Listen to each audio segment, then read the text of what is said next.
Hi hello ఓం గణేశాయ నమః. మొత్తానికి నిన్న సంకటహార చతుర్థి సందర్భంగా గణేష్ టెంపుల్కి వెళ్ళినాం అన్నట్టు. సో అనుకోకుండా వెళ్ళినాము. యాక్చువల్గా ఈ గణేష్ టెంపుల్ ఎక్కడ ఉందంటే మీకు నారపల్లికి ముందు మన చెంగిచెర్ల ఎక్సిట్ దాటిన తర్వాత రైట్ సైడ్లో మెయిన్ రోడ్ మీదనే ఉంటుంది, హైవే మీద. సో ఇంత ముందుకు చిన్నగా ఉండేది అన్నట్టు టెంపుల్. అయితే దాన్ని రెనోవేట్ చేశారు. ఇప్పుడు విగ్రహాన్ని కూడా పెద్ద విగ్రహం తీసుకున్నారు. అయితే మా ఆవిడ చెప్పిన విషయం ఏంటంటే తను పొద్దునుంచి ఉపవాసం ఉందన్నట్టు. అయితే గుడికి పోయేద్దాం, సాయంత్రం ఒకసారి దర్శనం చేసుకొని వద్దామని చెప్పేస్తే నేను ఏదో మామూలుగా వెళ్ళిపోయినా. ఇక గుడికి వెళ్తాం కదా, ఇక పంచ కట్టుకుని వెళ్దామని చెప్పేసి అట్లా అట్లా రెడీ అయిపోయినా అన్నట్టు. ఆడికి పోయినాక కథ అంతా రివర్స్ అయిపోయింది. ఎందుకంటే దర్శనం అంటే పోయి అట్లా పోయి ఇట్లా వస్తాం కదా అని చెప్పేసి నేను అనుకొని పోయినా అన్నట్టు. ఎందుకంటే సో కొంచెం స్టొమ బ్యాగ్ తోటి బయట సర్వే చేయడం అంటే ఎక్కువసేపు కూర్చోవడం కొంచెం ఇబ్బంది అవుతుంది కదా. సో ఆడి పోయినాక పూజ కాడ కూర్చుందాం లోపల అంటే నేను ఇక మళ్ళీ ఫస్ట్ రింగ్ తెచ్చుకోలేదు, కూర్చోవడం ఉండదు కదా అని. ఇక మళ్ళీ తర్వాత వెనక్కి వెళ్ళి బైక్ మీద నుంచి రింగ్ తీసుకొని వచ్చి ఇక మళ్ళీ టెంపుల్ లోపలికి వెళ్ళి వాళ్ళు పక్కన పూజ జరుగుతుంటే కూర్చున్నాం. గుడి లోపల అందరూ కూర్చున్నారు అన్నట్టు. అభిషేకము, సో దేవుడికి హారతి అవన్నీ ఇచ్చేటప్పుడు అందరూ అక్కడ లోపల కూర్చున్నారు. సో ఈ గుడి రినోవేట్ అయిన తర్వాత ఫస్ట్ టైం వెళ్ళాను లోపలికి. చాలా బాగుంది నిజంగా, చాలా పెద్దగా మంచిగా చేశారు. సో పంతులు కూడా చాలామంది వచ్చారు అన్నట్టు. నేను ఎక్స్పెక్ట్ చేసిన దానికంటే చాలామంది జనాలు వచ్చారు. ఫుల్ అయిపోయింది హాల్ అంతా కూడా. సో ఇక్కడ హనుమాన్ విగ్రహం ఒకటి ఉంది, లోపల గణపతి విగ్రహం ఒకటి ఉంది. సో నేను వెళ్ళేసరికి అప్పటికి ఆల్మోస్ట్ 70% ఫుల్ అయిపోయింది. ఇక మా వాళ్ళు అక్కడ లాస్ట్ మూల కూర్చున్నారు. ఎట్లాగో టైం పడుతుందని గ్యాప్ దొరికిందని మా పాప మొత్తానికి డ్రాయింగ్ వేసేస్తుంది వాళ్ళ మామ ఫోన్లో. గణపతిది బాగుంది కదా, నచ్చిందా? ఇక నేను కాసేపు కూర్చున్నా, ఎందుకంటే ఎడ్జ్లో కూర్చున్నా. నాకు కింద కూర్చునేదానికి రింగ్ వేసుకుని కూర్చున్నాను, కానీ వెనక్కి ఒరిగి కూర్చోవడానికి కొంచెం కంఫర్ట్గా ఉండాలని చెప్పేసి గోడకి ఆనుకుంటూ కూర్చోవాలని చెప్పేసి అక్కడ ఈ మధ్యలో అవి వాయించే వాళ్ళు ఉంటారు కదా, వాళ్ళ దగ్గర గోడకి లాస్ట్లో చివరిన కూర్చున్నా అన్నట్టు, కొంచెం కంఫర్ట్గా ఉంటుందని చెప్పేసి. సో తర్వాత కొద్దిసేపటికి అభిషేకం స్టార్ట్ అయింది. ఇక అనుకోకుండా మేము కూడా అభిషేకం చేసాం దేవుడికి. అందరికీ వచ్చిన భక్తులందరికీ ఛాన్స్ ఇచ్చారన్నట్టు ఇట్లా అభిషేకం చేయడానికి. ఇక మేము ఫ్యామిలీతో సహా ఇట్లా అభిషేకం చేసినాం. చాలా హ్యాపీగా అనిపించింది. అన్ఎక్స్పెక్టెడ్గా వెళ్ళేసరికి నేను ఏదో పంచగట్టుకోవడం ఇంకా ప్లస్ అయిపోయింది నాకు.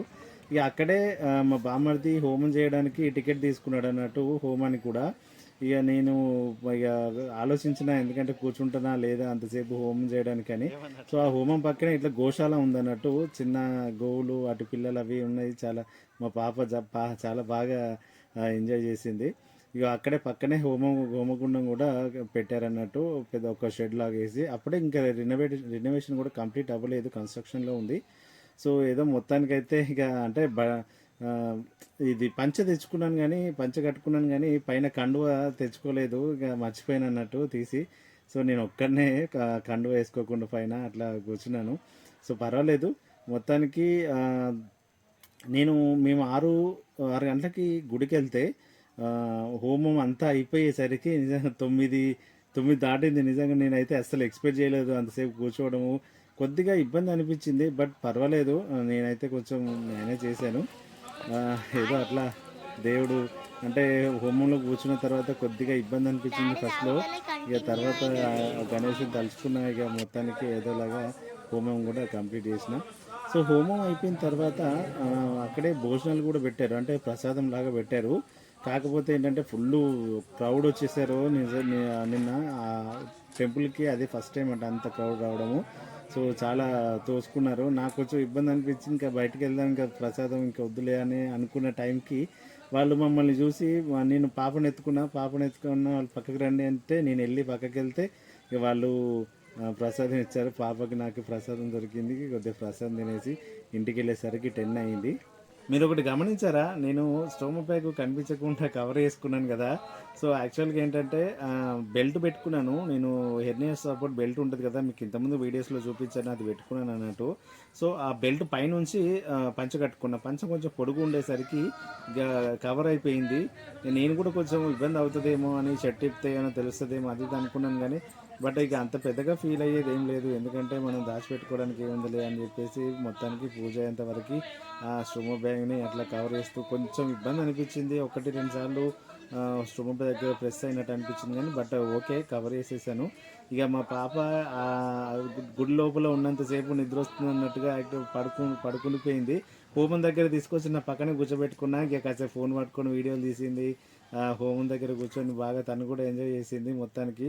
ఇక హోమం పూర్తి అయిపోయిన తర్వాత ఒక 3 ప్రదక్షిణలు చేసాము. ఇట్లా ప్రదక్షిణలు చేసేసి హోమం అయిపోయిన తర్వాత గుడి లోపల హారతి ఇచ్చారు. తర్వాత ఈ ఉపవాసం ఉన్న వాళ్ళందరికీ తీర్థాలు పూజలు చేయించారన్నట్టు.